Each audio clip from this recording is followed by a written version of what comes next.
지난주 우리는 우리의 모든 삶이 하나님의 눈 아래에 있다라는 사실을 이사야서 말씀을 통해서 함께 나누었습니다.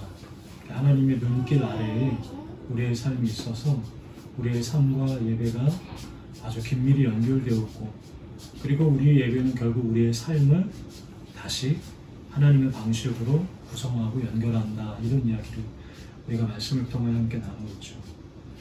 그 말씀을 나누고 우리가 광복절이 포함되어 있는 이 한 주간은 여러 가지 일들 가운데 지내오면서 저는 하나님의 눈길이 참 다양하면서도 오묘하다라는 생각을 하게 되었습니다. 그 옛말에 그런 말이 있죠. 하늘의 그물은 성기여서 다 빠져나갈 것 같지만 실은 하나도 빠뜨리지 않는다, 이런 이야기가 있습니다. 이번 한 주를 지내면서 어쩜 그 말이 이렇게 마음에 다가오는지 모르겠습니다. 하나님은 하늘에만 뚝 떨어져 계셔서 세상 현실에 대해서는 무관심하신 것처럼 보이고, 그래서 악한 자들 하나님이 비웃는 듯이 그렇게 살아가며 판을 치며 사는 것처럼 보여도, 그럼에도 하나님은 여전히 그 모든 일들을 하나님의 시선 아래서 다 보고 계셨구나, 때가 되니 하나님께서 하나님의 일을 하시는구나 라는 것들을 생각을 하게 되었습니다. 오늘은 지난주의 말씀이 우리가 하나님의 눈길 아래서 우리 개개인의 삶이 하나님 앞에서 어떻게 되어야 된다, 무엇을 지향해야 된다라는 것을 나누었다면, 오늘은 하나님의 눈길 아래 서 있는 우리들의 교회 공동체가, 우리의 공동체가, 또 우리의 가정과 우리가 있는 이 공동체가 어떻게 하나님을 바라보며 지향하며 살아야 될지를 함께 말씀을 통하여 나누어 듣기를 원합니다. 오늘 우리가 읽었던 이사야서 5장 1절부터 7절의 말씀은 포도원의 노래라는 말씀입니다. 포도원의 노래. 성경에서 이 포도와 포도주의 등장은 여러 가지 의미가 있는데요. 단순히 어떤 그 열매, 과일이 아니라 성경에서 포도라는 표현, 그리고 포도로 만드는 포도주라는 표현은 크게 기쁨이라는 것을 표현할 때 이스라엘 백성들이 아주 즐겨 사용했던 단어가 포도와 포도주입니다. 그리고 기쁨은 무엇으로부터 비롯된 기쁨이냐면 하나님의 은혜에 감사함으로써 비롯된 기쁨을 바로 이 포도와 포도주를 통해서 표현하시는 거죠. 그리고 또 한 면에서는 보면 아가서와 같은 이런 말씀을 보면 남녀 간의 그 깊은 사랑을 아주 진한 포도주로 표현할 때가 있습니다. 성경은 그렇게 이야기를 하죠. 시편 104편 15절은 하나님 앞에 이 기쁨을 이렇게 포도주를 빗대어서 이렇게 표현합니다. 사람의 마음을 기쁘게 하는 포도주와 사람의 얼굴을 윤택하게 하는 기름과 사람의 마음을 힘있게 하는 양식을 주셨도다. 그리고 오늘 우리가 읽었던 5장 1절부터 7절의 말씀을 쭉 보시면 바로 그 포도로 이 노래가 시작이 됩니다. 그러니까 우리가 이 이사야서의 말씀이 선포되는 그 당시에 이스라엘 백성들의 입장에서 본다면 이 말씀은 연인의 노래, 사랑의 노래, 감사의 노래, 기쁨의 노래로 시작하는구나 라고 이 노래를 이해할 수 있게 되는 것이죠. 그런데 이 포도원의 노래는 그 구성이 아주 잘 짜여진, 역할을 맡은 배우들이 돌아가면서 자신의 대사를 하는 것처럼 연극과 같은, 연극 무대와 같은 그런 이야기가 진행이 됩니다. 우리가 오늘 본문에도 보면 1절과 2절을 제가 읽고 3절과 4절을 또 나눠서 읽고 이런 식으로 우리가 분절해서 함께 읽었는데요. 1절, 2절에서 보면 아마도 여성의 입장으로 여겨지는 시인이 등장합니다. 그래서 모인 이들 앞에서 뭐라고 지금 노래를 시작하냐면 내가 이제 내가 사랑하는 사람이 가지고 있는 포도원을 노래하겠습니다. 이렇게 노래를 시작하게 됩니다. 청중들의 이때까지만 해도 이 노래는 마땅히 사랑의 찬가구나, 사랑의 고백을 담은 그런 이야기, 그런 노래일 것이라고 믿게 됩니다. 근데 이 노래의 마지막 결말에 이르고 결말에 등장하는 들포도라는 단어와 그 쓴 열매 앞에 청중들은 마치 뒤통수를 한 대 얻어맞은 것처럼 의아함을 감추지 못하게 되는 것이죠. 자, 3절, 4절에서는 무엇이냐면 앞서 여인의 사랑하는 사람, 그러니까 포도원의 주인으로 여겨지는 그 주인이 등장해서 이렇게 얘기합니다. 내가 이 포도원을 어떻게 가꾸었는데 정성껏 가꾼 이 포도원이 왜 나는 이토록 힘을 기울여서 포도원을 가꾸었는데 왜 들포도가 맺혔는지를 유다와 이스라엘 사람들에게 가슴 답답한 심정으로 묻는 장면, 바로 그것이 3절과 4절의 이야기입니다. 배역이 바뀐 것이죠. 그리고 나서 5절과 6절에서는 누가 등장하냐면 하나님께서 직접 등장을 하십니다. 책망을 전하시죠. 그리고 마지막 7절에는 누가 등장하냐면 예언자가 등장합니다. 이사야 선지자가 등장하는 것이죠. 그래서 이 노래가 무엇을 말하고자 하는지 그 함의를, 그 진실을 선명하게 이렇게 밝힙니다. 7절입니다. 물은 만군의 여호와의 포도원은 이스라엘 족속이요 그가 기뻐하시는 나무는 유다 사람이라. 그들에게 정의를 바라셨더니 도리어 포악이요 그들에게 공의를 바라셨더니 도리어 부르짖음이었도다. 그러면 노래가 이렇게 맞춰집니다. 오늘 우리가 읽었던 이 성서율과 이사야, 구약 본문인 이사야와 함께 동일하게 여러분 성서율가를 읽어보신 분들은 아시겠지만 시편, 시가서의 본문은 시편 80편입니다. 이 시편 80편은 물론 이 이사야 말씀과는 시대적이고 역사적인 상황과는 조금은 다릅니다.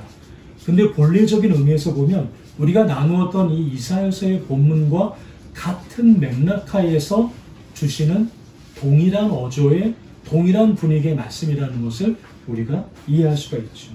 시편 80편 8절과 19절은 이렇게 고백하는데 제가 한번 읽어드리겠습니다. 주께서 한 포도나무를 애굽에서 가져다가 민족들을 쫓아내시고 그것을 심으셨나이다. 19절 만군의 하나님 여호와여 우리를 돌이켜주시고 주의 얼굴의 광채를 우리에게 비추소서. 우리가 구원을 얻으리이다. 아멘. 여러분 방금 읽어드렸던 이 시편 80편은 하나님께서 포도나무와 같은 이스라엘을 출애굽 시기에서부터 아름다운 땅으로 하나님이 탈출시키셨다. 이렇게 말씀을 하십니다. 그래서 하나님께서 가나안이라는 아름다운 땅에 심으셨는데 하나님이 지금 이렇게 말씀하시는 겁니다. 그런데 왜 그토록 아름다운 곳에 내가 옮겨 심었음에도 불구하고 왜 그들이 들포도를 내고 들짐승에게 먹혀있느냐라고 한탄하시는 노래가 시편 80편의 노래의 요점입니다. 그러니까 시간적으로 보면 시편 80편이라는 이 시편의 고백은 이스라엘과 유다가 멸망한 이후에 쓰여진 한탄하는 내용의 한탄시이고, 오늘 우리가 읽었던 이 이사야서의 말씀은 무엇이냐면 이스라엘과 유다가 아직은 멸망이 오기 전에 하나님이 주신 경고의 메시지를 담은 그런 고백인 것이죠. 여러분 우리가 계속 성령 감정을 쭉 지나고 아모스와 호세아와 이러한 이야기를 쭉 함께 나누면서 이스라엘이 멸망한 까닭은 너무나 분명했다라는 이야기를 함께 나누었습니다. 하나님께서 구원하시고 부르신 백성이 하나님이 원하시는, 그러니까 하나님이 기뻐하시는 단 포도를 맺지 못하고 정의와 하나님의 사랑이라는 단 포도는 맺지 못하고 들포도, 그러니까 불의와 포악과 부르짖음이라는 이러한 들포도를 맺은 것이 이들이 멸망하게 된 원인이었다라는 것을 우리가 살펴보게 됩니다. 그럼 우리가 계속해서 이 말씀을 듣다 보면 이러한 의문점이 좀 들기도 합니다. 아니 도대체 이스라엘과 유다가 어떠한 죄를 저질렀기에 하나님은 이들에게 이토록 힘들어하시고 하나님이 이들에게 바라셨던 정의와 공의가 무엇이기에 하나님은 이토록 안타까워하시면서 이들을 책망하시는 걸까? 이러한 질문이 드는 것이죠. 사실 여러분 우리가 지난주부터 시편 기도로 시편 80편에 있는 이 14절 15절의 말씀을 우리가 함께 나누고 있지만, 사실 정의라는 단어, 공의라는 단어는 우리가 듣기는 들어도 그것을 많이 쓸 기회가 없지 않습니까? 그리고 얼마나 많은 정의와 공의에 대한 이야기가 많기 때문에 이게 굉장히 추상적으로 느껴지기도 하고 좋은 말이기는 하지만, 이게 도대체 무엇을 뜻하는지 우리는 사실은 좀 어림잡기가 쉽지 않을 때가 많은 것도 사실입니다. 굉장히 막연하고 추상적으로 느껴지는 것이죠. 그런데 하나님은 분명하게 말씀하십니다. 이스라엘과 유다 백성들에게 정의와 공의를 원하셨다는 것이죠. 이 의문의 답을 찾기 위해서는 이사야 본문에 등장하는 이 정의와 공의에 반대되는 두 단어인, 그러니까 오늘 본문에는 포악과 부르짖음이라는 두 단어를 좀 주의 깊게 들여다보는 것이 도움이 될 것 같습니다. 이사야서 5장 포도원의 노래가 끝난 뒤에, 우리가 읽지는 않았지만 선지자는 굉장히 강력한 경고의 말을 이러한 표현으로 전하게 됩니다. 뭐라고 얘기하냐면 화 있을진저, 이렇게 표현합니다. 화 있을진저 너희들이요, 이렇게 말합니다. 여러분, 화 있을진저 라는 표현을 들으면 마음이 너무나 무겁습니다. 앞에 서 있는 제가 여러분들에게 화 있을진저 이런 표현을 한다면 여러분들이 어떠한 마음이시겠습니까? 근데 지금 선지자는 그러한 표현으로 이스라엘 백과 유다 백성들에게 나아가고 있는 것이죠. 이거는 저주의 예고입니다. 죽음을 예비하라는 저주의 예고인 것이죠. 이미 죽음과 심판이 코앞까지 다가왔다라고 얘기를 하는 그러한 표현인 것입니다. 실제로 14절에는 스올이라는 표현을 합니다. 스올은 무엇이었냐면 죽음의 순간이 음침한 그늘이 이미 너희에게 드리워졌다 라는 표현이 스올입니다. 그림자, 죽음, 지옥, 이러한 표현인 것이죠. 그러므로 스올이 욕심을 크게 내어 한량없이 그 입을 벌린 즉 그들의 호화로움과 많은 물이, 그리고 그들이 떠들며 즐거워하는 자들이 거기에 빠질 것이다. 여러분, 이스라엘 백성들이 도대체 어떤 심각한 죄를 지었기에 사랑이시고 용납하시고 기다리시는 주님께서 이토록 심각한 경고와 화 있을진저라는 이 말을 통해서 심판을 그들에게 주시는 이유가 무엇이냐라는 것입니다. 이사야서 1장에서는 높은 자들, 곧 고관들과 지혜자라고 말하는 지도자들, 모사들, 또 모든 지도자들과 리더들에게 하나님이 그들의 행동을 꾸짖는 대목이 이사야서 1장에 등장을 하게 됩니다. 3장은 백성의 지도자들과 또 종교 지도자들인 장로들을 하나님께서 꾸짖는 장면이 등장합니다. 그들이 맺은 쓴 들포도 열매가 무엇이었냐면 포악이라는 들포도 열매를 지도자들이 맺었다. 하나님은 그렇게 말씀하시는 것이죠. 여러분, 그렇다면 부르짖음은 무엇일까요? 그거는 무엇이었냐면 힘있는 자들을 통해서 그들 때문에 고통받고 그들 때문에 힘들어하고 억압받은 자들이 내는 소리가 부르짖음이었습니다. 이사야가 살던 시대, 특히 우시아와 요시아 왕의 시대는 이전에 제가 한번 말씀드린 적이 있지만 정치적으로도 경제적으로도 군사적으로도 가장 막강한 시대를 살았다라고 말씀을 들었습니다. 여러분, 그 막강한 부와 막강한 자기의 나라를, 그 부유함을 유지하고자 하니 나라가 강대해지기 위해서 당연히 주변으로부터의 안전을 보장할 수 있는 굳건한 성곽을 쌓아야 되지 않았겠습니까? 굳건한 성을 그 주변에 쌓기 위해서는 그 공사에 마땅히 백성들이 동원이 되어야 했던 것입니다. 왕족들과 관리들은 사치스럽게 잔치를 베풀었지만 그 외 많은 백성들은 그 이면에서 그러한 공사 가운데 마치 오늘날로 말하면 최저임금보다 못한 시급을 받으면서도 주말도 없는 그런 삶을 살아가는 삶을 백성들이 살아갈 수밖에 없었던 것이죠. 그러니까 그들의 입에서 나오는 게 무엇이었겠습니까? 부르짖음 아니었겠습니까? 이렇게는 살기가 어렵다라는 부르짖음 아니었겠습니까? 삶이 괴로우니 하늘을 향하여 부르짖을 수밖에 없었던 것입니다. 이사야 선지자는 그러한 이스라엘의 죽음을 예고했죠.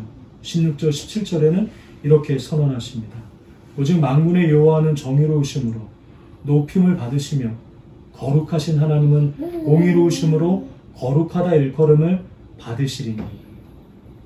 여러분, 이 이사야 선지자 이야기를 들으면 이사야 선지자는 그냥 정의가 무엇이고 공의가 무엇인지를 구체적으로 설명을 잘 하지 않습니다. 뭐라고 얘기했냐면 하나님은 정의롭고 공의로우신 분이신데 그분이 영광을 받으실 것이다. 그러한 날이 올 것이다. 라고만 말하지 가슴 답답한 이들에게 정의는 이것이고 공의는 이것이다. 라고 설명하지가 않습니다. 마치 정의와 공의에 관심이 없이 그냥 하나님이 정의와 공의신데 그분이 마침내 높임을 받으시는 그날과 그때가 오면 이런 일들이 있을 것이다. 라고 어떠한 결과를 선포하는 모습처럼 보여지는 것이죠. 여러분, 그렇습니다. 이사야 선지자의 말처럼 우리가 믿고 따르는 하나님은 정의와 공의 그 자체 하나님이십니다. 이사야 선지자들은 이사야뿐만 아니라 다른 선지자들도 정의와 공의가 무엇인지를 세세하게 그렇게 설명하지 않습니다. 그러니까 우리가 성경을 볼 때 조금 답답한 것이죠. 우리도 정의라고 하면 흔히 어떻게 생각하냐면 이렇게 생각합니다. 모든 사람들이 가지고 있는 기본적인 어떤 권리, 모든 사람이 사람이라면 기본적으로 누려야 될 어떠한 그 권리를 공평하게 보장하는 것이라고 그렇게 우리가 생각할 때가 많지 않습니까? 근데 한편으로 생각해보면 그것이 성경에서 하나님이 말씀하시는 정의와 공의의 전부일까? 이런 생각도 사실은 들게 되는 것입니다. 이 부분을 고민하다가 한 신학자의 말을 접하게 되었습니다. 월터 브루그만이라는 신학자는 이렇게 하나님의 공의와 정의를 이렇게 표현을 합니다.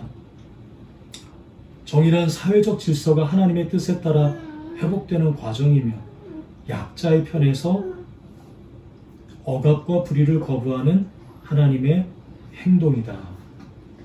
그러니까 약자의 편에서 억압과 불의를 거부하는 하나님의 행동이다. 이렇게 표현하는 것이죠. 이 말을 좀 더 쉽게 표현하면 이렇습니다.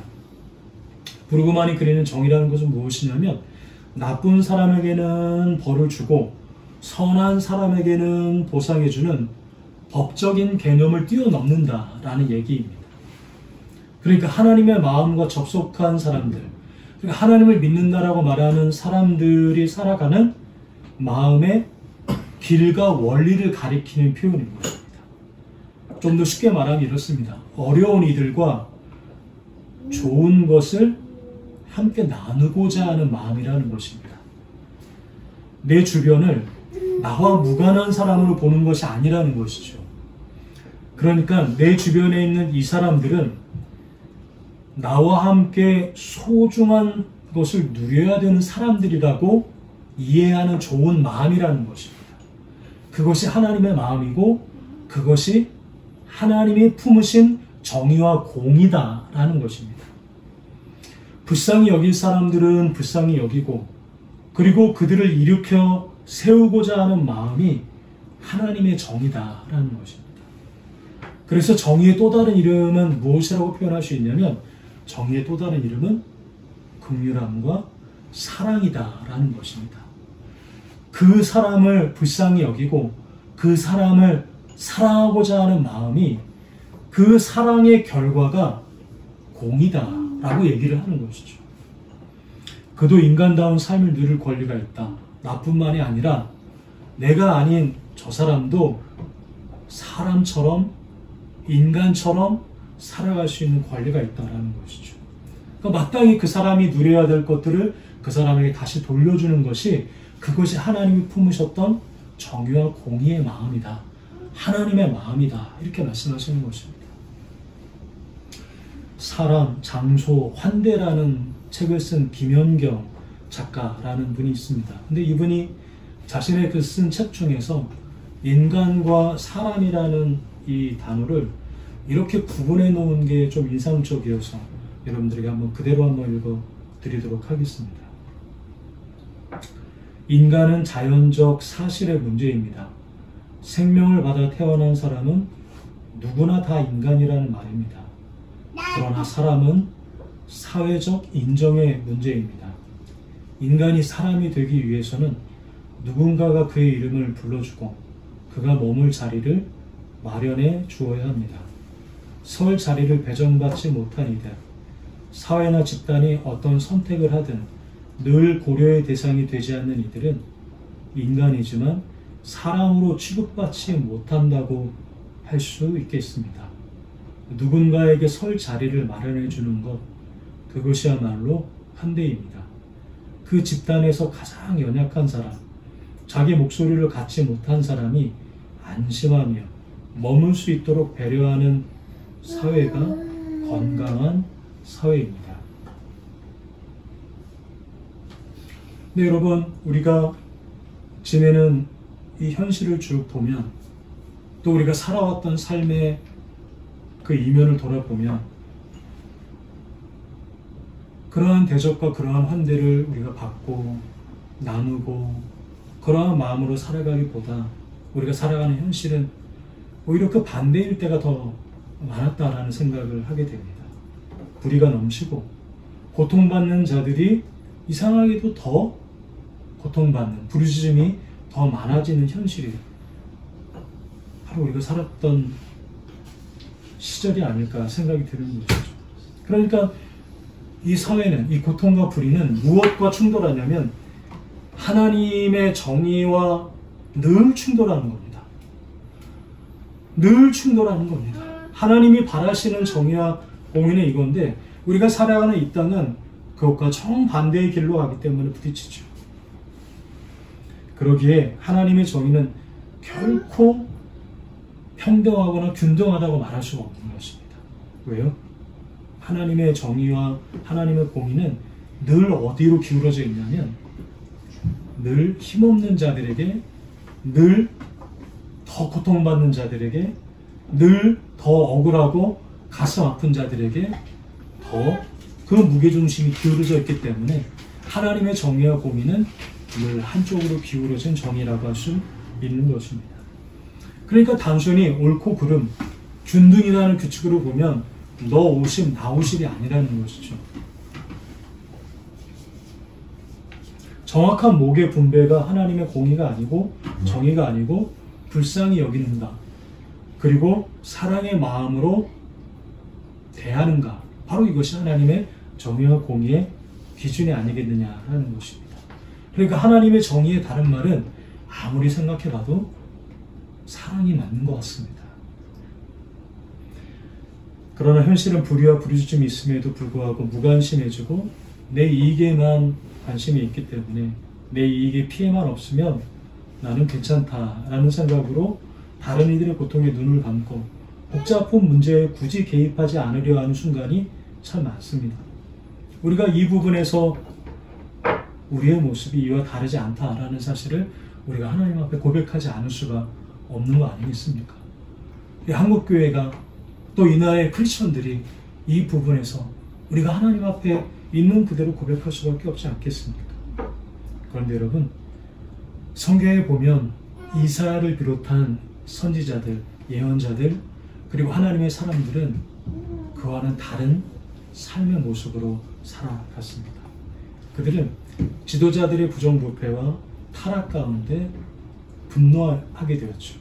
그것이 아니다라고 하나님의 편에 서서 하나님의 정의와 공의가 무엇인지를 끊임없이 선포했습니다. 그것이 무엇인지는 설명하지 않았지만, 그것이 무엇인지는 구체적으로 현학적으로 설명하진 않지만 하나님이 무엇을 원하시는지는 늘 그 자리에 서야 된다라고 말은 하게 되었던 것이죠. 그러니까 하나님이 늘 관심을 두시는 이들은 약한 이들이고, 하나님이 늘 기울어진 사랑의 마음을 가진 분들은 늘 고통받는 자들에게 하나님의 시선이 있고 하나님의 마음이 있음을 이 선지자들과 예언가들은 늘 그곳에 서기를 외쳤던 것입니다. 우리가 지난주부터 고백한 공교롭게도 시편 85편의 시편 기도가 여러분 그것을 말해주지 않습니까? 이 시편의 저자가 누군지는 모르지만 그 시인이 꿈꾸는 세상, 사랑과 진실이 만나고 정의는 평화와 서로 입을 맞춘다. 그러니까 정의 혼자만 나만 옳소라고 살 수 있는 것도 아니고 평안 혼자만 우리는 하나님 믿으니까 우리는 평화스럽다라고 말하는 것으로만 완벽하지 않다라는 것이죠. 이게 얼마나 절묘한 표현이 아니겠습니까? 진실이 땅에서부터 우리가 발을 딛고 있는 우리의 일상 그 작은 곳에서부터 하나님의 진실이 시작이 되고 정의는 하늘에서부터 우리 가운데 임한다라는 이 고백만입니다. 그러니까 우리는 어떤 사람들이냐면 이 노래를 우리의 삶 속에서 이루어가며 살아가는 존재들이 교회 공동체요, 하나님의 백성들, 그러한 모습이 아니겠는가라는 것이죠. 우리가 잘 아는 윤동주 시인이 있습니다. 근데 윤동주 시인의 여러 가지 시가 있지 않습니까? 그리고 영화도 동주라는 영화가 있는데 그 친구들에게 보면 그 굉장히 많은 편지를 많이 썼다고 그러더라고요. 근데 시나 또 그가 썼던 편지의 굉장히 많은 부분에서 매우 자주 종종 등장하는 표현이 여러분 무엇인지 아십니까? 부끄럽다라는 표현. 부끄럽다. 윤동주 시인이 일본 유학 시절 중에 전쟁과 식민지 현실 속에서 자신이 아무것도 하지 못한다는 무력감을 쉽게 쓰여진 시에서 이렇게 말합니다. 인생은 살기 어렵다는데 시가 이렇게 쉽게 쓰여지는 것은 부끄러운 일이다.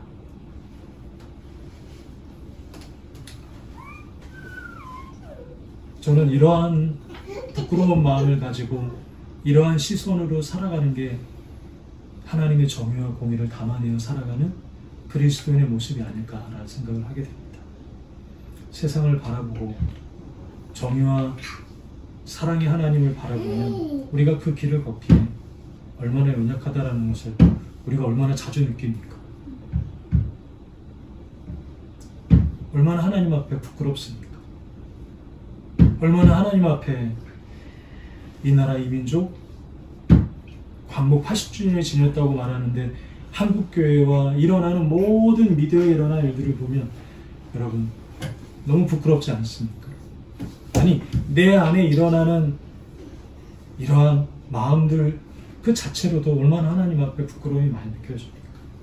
근데 여러분 부끄러움은 우리가 절망하는 이유가 아닙니다. 우리가 부끄러움을 느낀다는 것은 무엇이냐면 하나님께서 다시 힘을 내어서 하나님의 정의와 사랑의 길을 넌 걸어갈 수 있다 라는 증표라는 것입니다. 계속 그 길을 걸어가는 것입니다. 부끄럽고 연약해도 우리는 계속 그 길을 믿음의 길로 걸어갈 수 있는 것이죠. 주님이 사랑하시는 기쁨의 교회 여러분, 주님을 따르는 우리들은 믿음의 삶이 무엇인지를 계속 이 성령 강림주일의 기간을 통하여 함께 말씀을 통하여 쭉 듣고 살펴보고 있습니다. 아, 믿음의 삶이란 하나님의 정의와 공의의 그 주님을 우리의 삶에서 따라가는 삶이다라는 것이 우리가 함께 나누는 메시지의 요지 아니겠습니까? 그러나 우리는 여전히 포악이 넘쳐나고 부르짖음이 가득한 현실 속에서 그게 가능하긴 가능할까라는 의문을 품게 됩니다. 나는 부끄럽고 작고 우리 교회 공동체는 이토록 작은데 거대한 불의의 세상과 오늘 우리가 만나야 되는 이러한 거대한 세상 가운데 어떻게 하나님의 정의와 공의와 사랑의 길을 무슨 눈수로 실현하며 살아갈 수 있겠느냐라는 그 의문을 가지게 되는 것이죠. 그런데 여러분, 이러한 의문과 질문을 가진다는 것이 오히려 그것이 우리에게 희망이다라는 것을 우리가 잊지 않았으면 좋겠습니다. 왜냐하면 이러한 물음은 주님께서 우리에게 주시는 물음으로 정의와 공의의 주인이신 하나님께서 이 길에 우리들을 다시 초청하시게 생겨나는 물음이 때문에 우리가 다시금은 소망을 품어야 된다는 것이죠. 그러므로 우리는 이제 하나님께서 이루실 자비롭고 공의한 일들을 바라보며 그분의 뜻에 마음을 두며 살아가야 되는 때인 것입니다. 보도원의 노래에 담긴 하나님의 마음이 그거 아니겠습니까? 비록 우리들 개개인은 이사야같이 그런 정말 벌출한 예언자나 선지자는 아닐지 몰라도 아주 작은 일상을 살고 내 삶을 때로는 염려와 고민 가운데 잘 살아보려고 애쓰는 그러한 일상의 삶을 살아간다 할지라도 그런 사람들이 하나님의 정의와 사랑의 마음을 품고 더불어 함께 주님 앞으로 나아가는 삶을 살아간다면 우리 공동체는, 우리 교회는 그러한 예언자 공동체로 날마다 자라가며 그 길을 함께 걸어갈 수 있음을 잊지 않았으면 좋겠습니다. 그러한 믿음으로 살아가는 우리의 믿음의 공동체가 되기를 주님의 이름으로 소망하고 축복합니다. 함께 기도하겠습니다.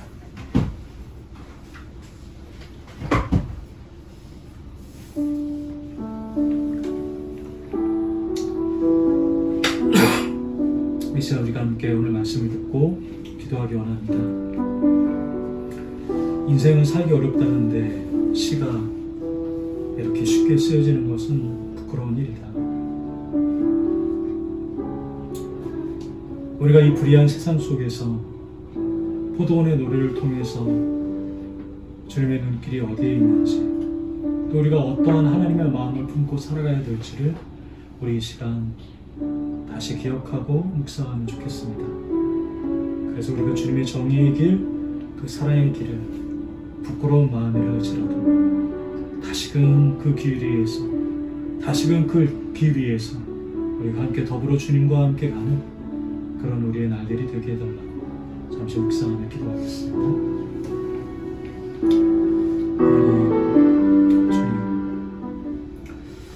하나님,